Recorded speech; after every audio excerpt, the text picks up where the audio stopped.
Graça e paz. Hoje é 20 de abril de 2020. Sou Guilherme Barros, sou pastor da Igreja Presbiteriana Redenção, aqui em Vitória de Santo Antão, Pernambuco. E eu gostaria de perguntar a você neste vídeo se você está preparado para o fim que virá. Então, antes de continuarmos, eu gostaria de fazer um pedido. Dê o seu joinha, que está logo abaixo do vídeo. Você pode dar o seu like e inscrever-se em nosso canal. Se possível, ative o sininho para receber também nossas notificações. E, dando continuidade, você está preparado para o fim? Preparado para as coisas que nós já estamos presenciando? Então, o Senhor Jesus Cristo, em Mateus capítulo 24, ele nos adverte que acontecerão coisas no fim dos tempos.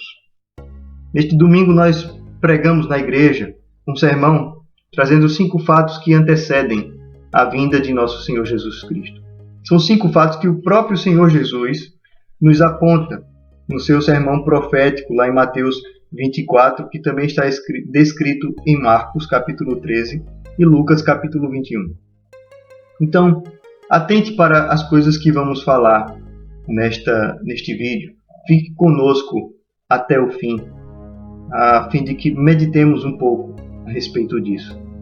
Eu tenho assistido e já assisti há alguns anos alguns filmes, alguns documentários, algumas séries de preparadores. Existem alguns aqui no nosso país. São pessoas que elas tentam se preparar para uma situação de caos na sociedade. E elas se antecipam armazenando alimentos, reforçando as suas casas, construindo abrigos para as mais diversas situações de caos, seja uma guerra, seja um terremoto, seja uma tempestade. Eles tentam se precaver quanto a estas coisas. Até mesmo contra a fome, eles tentam armazenar alimentos para cerca de 3 meses, alguns até mais. Então, você está preparado para o fim? Lógico que eu não estou incentivando você a se preparar dessa forma, apesar que é uma forma útil para algumas situações. Mas esta não é a verdadeira preparação a qual você e eu, como crente, devemos nos preparar. O Senhor Jesus Cristo nos diz lá em Mateus 24, a partir do versículo 3, que virão muitos enganadores. E ele nos adverte dizendo: vede que ninguém vos engane. É necessário, irmãos, estarmos atentos para que não sejamos enganados. A pior mentira é aquela que se distancia da verdade, é aquela que não parece com a verdade. Você certamente, dificilmente, seria pego por alguém que viesse dizer a você: você viu um burro voando? Olhe um burro voando. Dificilmente você olharia para o céu ou seria enganado quanto a isso. Mas nós muitas vezes somos enganados quando alguém vem nos apresentar uma mentira que muito se aproxima da verdade. Essa é a mentira mais difícil de escapar. E nós devemos estar atentos. A você que me escuta, você deve ficar atento. E você deve ler a palavra de Deus. O Senhor Jesus Cristo diz que Ele é o caminho, a verdade e a vida. A sua palavra nos adverte que esta palavra que temos em mãos é a verdade. Então, se você tem a oportunidade de ter uma Bíblia, de conhecer bons pastores que pregam bons sermãos, que não fogem da Escritura, pelo contrário, tentam interpretar da melhor forma a Escritura, se aproxime disso, se aproxime da leitura da palavra de Deus, se aproxime do contato com o texto bíblico para que você tenha a verdade cada vez mais dentro do seu coração. A palavra do Senhor nos diz lá no Salmo 1: bem-aventurado o homem que medita na lei do Senhor, de dia e de noite.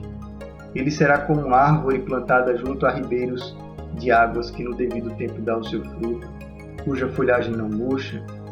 Tudo que ele faz será bem sucedido. Então, medite na palavra de Deus de dia e de noite.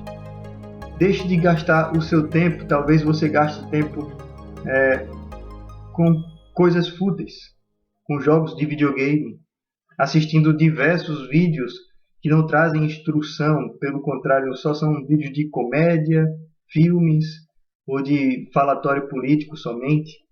Não estou dizendo que você está impedido de assistir tais coisas, mas medite na palavra de Deus, de dia e de noite, continuamente, e você estará se precavendo quanto aos muitos enganadores que já estão na nossa sociedade. Muitos enganadores que se utilizam da verdade para enganar também o povo. Outra coisa que o Senhor Jesus nos adverte é com respeito a guerras, rumores de guerras, com respeito a que se levantará nação contra nação. Ele nos diz que não devemos nos assustar quanto a estas coisas. Então, nós estamos vendo isso, guerras e rumores de guerras. Passei a minha juventude, né? Eu nasci no último ano da Guerra Fria, 1989. E de lá para cá, só se tem travado conflitos no mundo o tempo inteiro. Da Segunda Guerra Mundial para cá, de 1945 para cá, não cessam as guerras e os conflitos no mundo.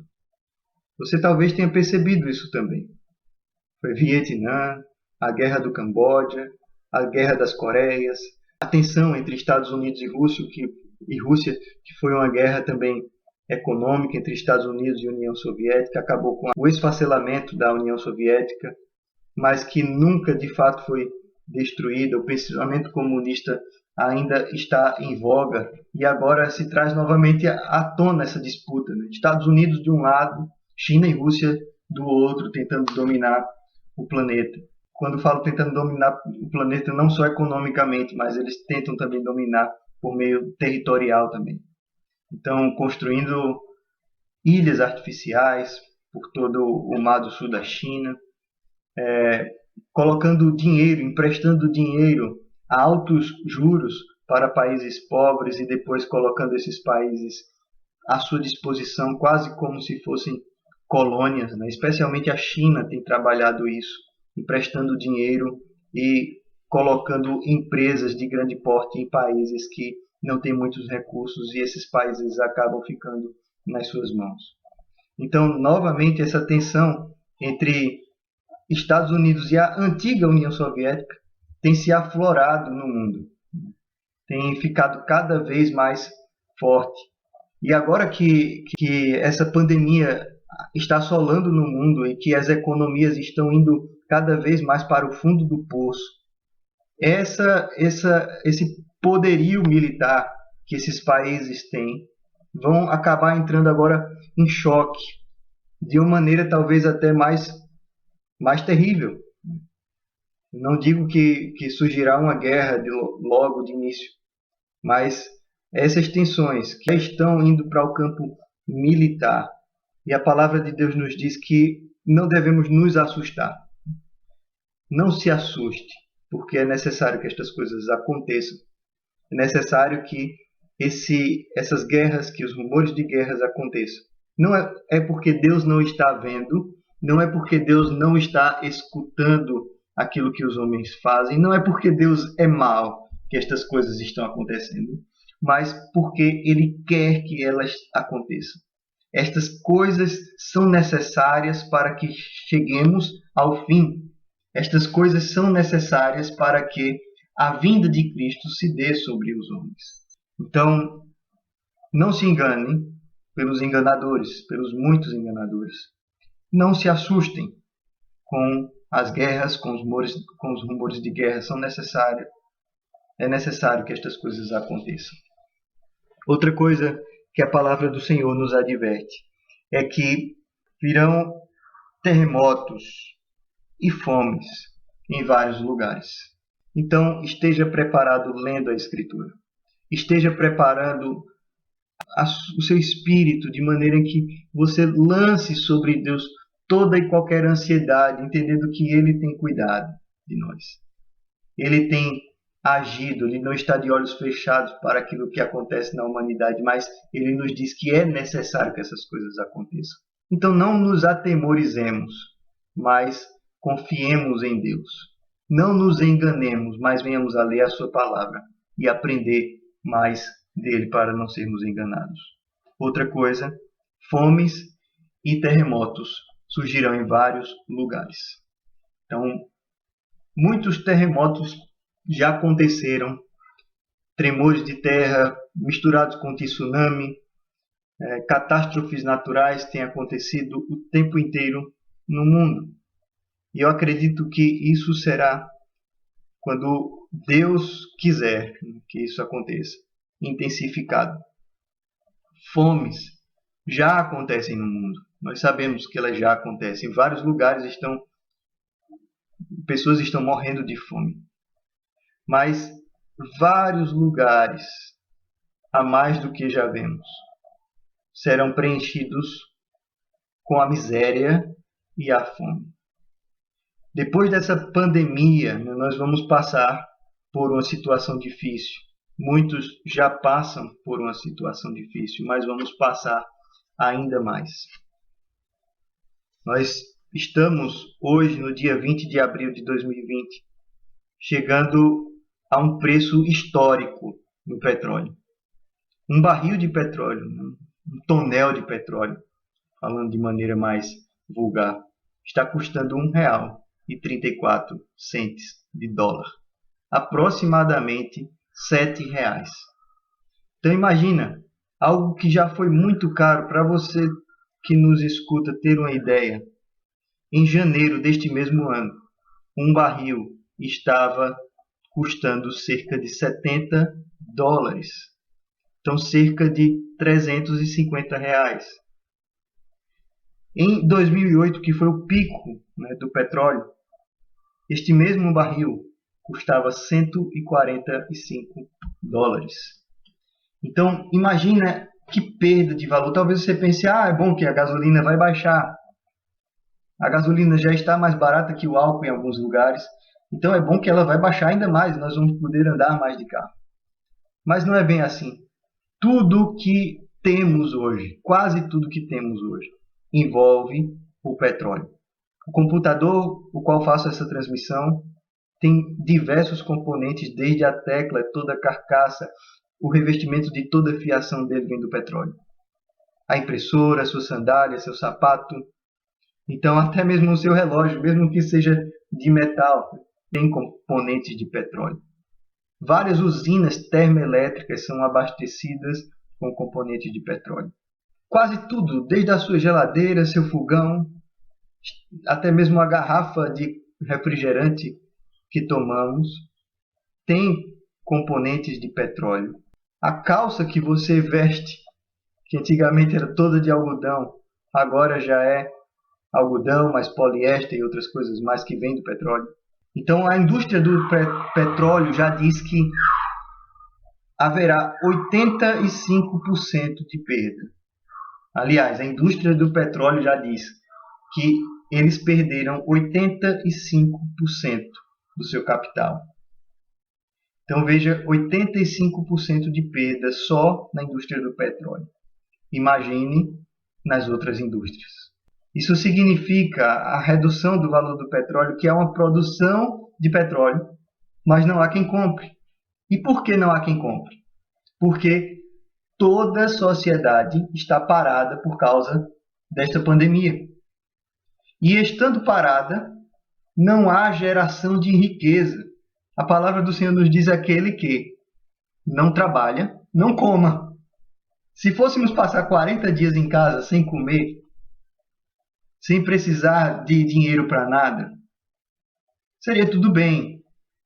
Se fôssemos passar até mais tempo, 3 meses, 4 meses parados, sem comer, sem beber, sem fazer absolutamente nada, estaria tudo bem. Era só ligar a lâmpada e tudo voltaria a funcionar depois.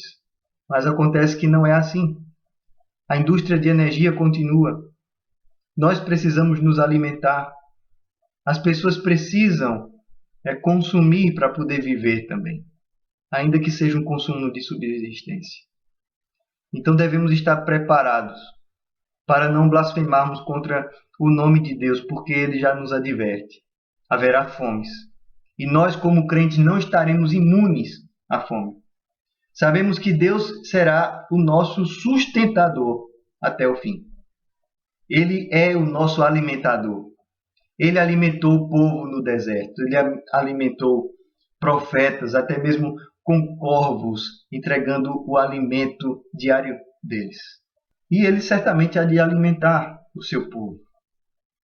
No entanto, muitos lugares sofrerão fomes severas. Talvez você que esteja ficando em casa já sentiu falta de ir num restaurante, você que ia a restaurantes, de ir num fast food, você que ia no fast food.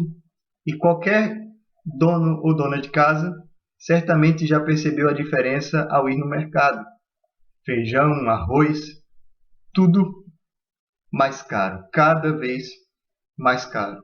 Nós já estamos sentindo na pele o peso desta quarentena no mundo. Imagine quando o comércio mesmo fizer as contas de tudo aquilo que perdeu.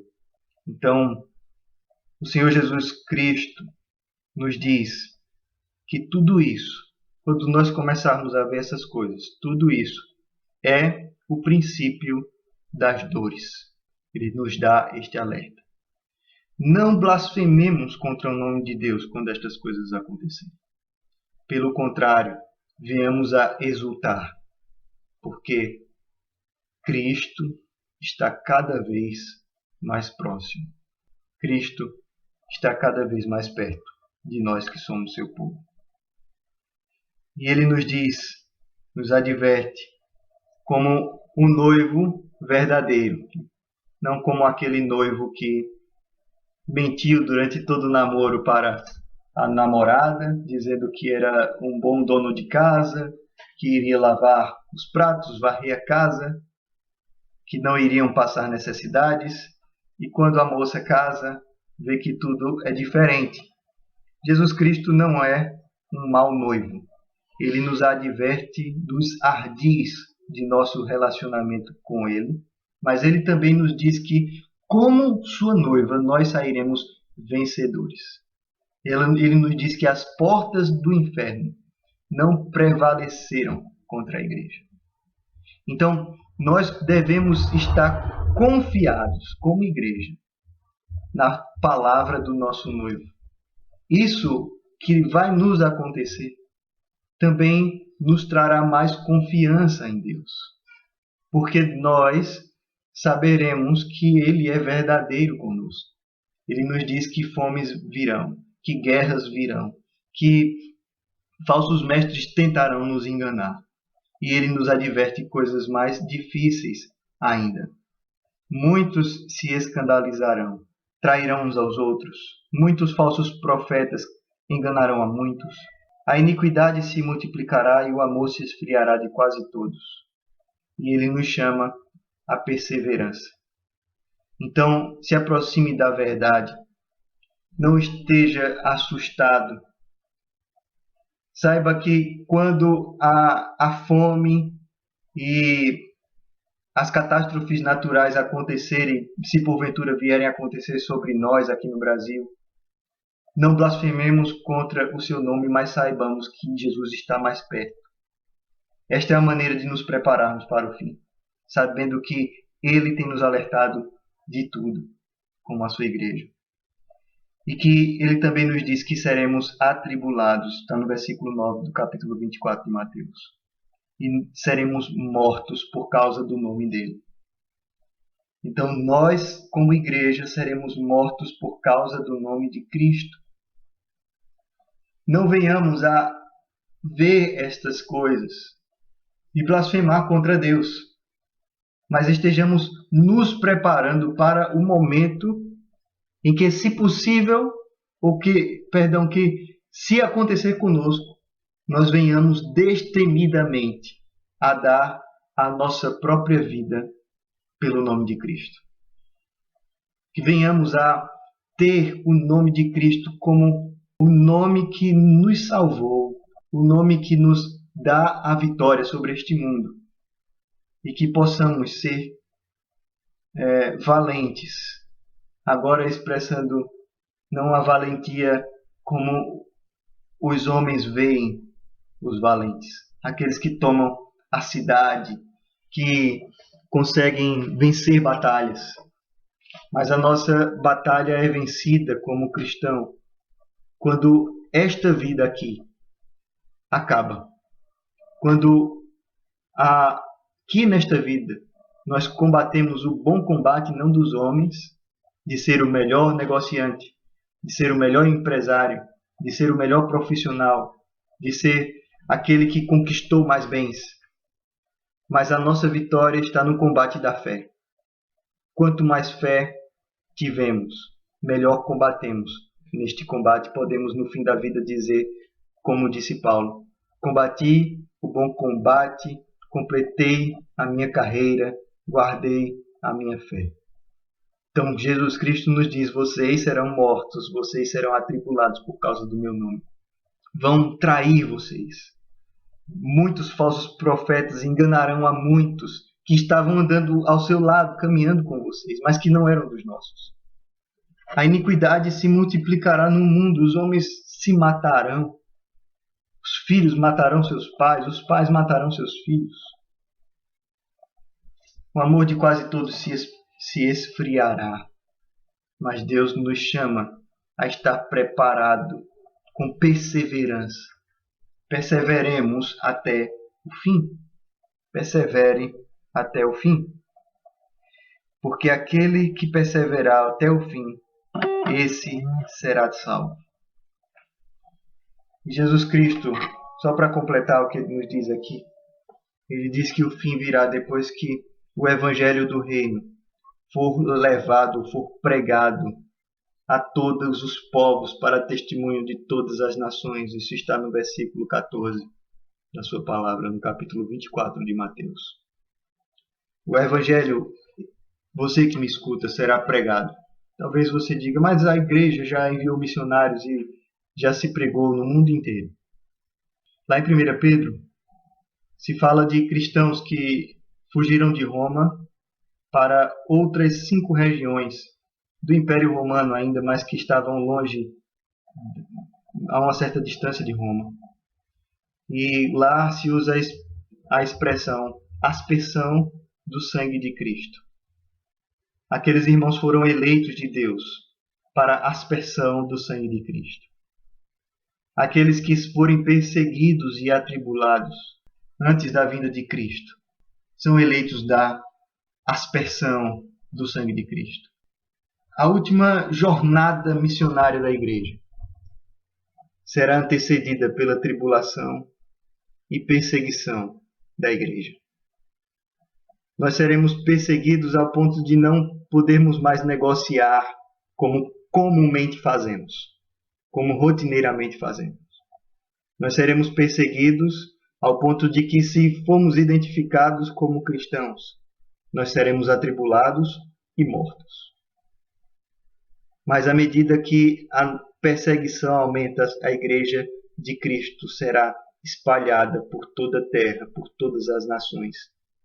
E certamente aquelas nações que ainda não ouviram falar de Cristo, porque ainda há muitos povos, ouvirão o Evangelho de nosso Senhor.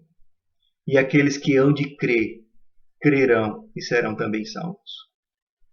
E o Evangelho também será pregado para testemunho das nações. Aquele que crê será salvo, mas aquele que não crê será condenado porque não creu no nome do Filho de Deus, o nosso Senhor e Salvador Jesus Cristo. Mas perseveremos até o fim. Não andemos assustados. Nos aproximemos da palavra de Deus. Sejamos vigilantes desta maneira. Não adianta juntarmos muitos bens aqui achando que vamos estar preparados para o fim. Precisamos estar preparados para o fim dos tempos e o início dos tempos eternos, que haveremos de ganhar, de receber, se perseverarmos até o fim desta era aqui na Terra. Que Deus te abençoe, que Deus te ilumine. Não se esqueça de se inscrever em nosso canal, Se possível, se inscreva também no canal de nossa igreja, Igreja Presbiteriana Redenção, aqui no bairro de Redenção, em Vitória de Santo Antão. Eu deixarei o link na descrição, tá bem? Que Deus te abençoe.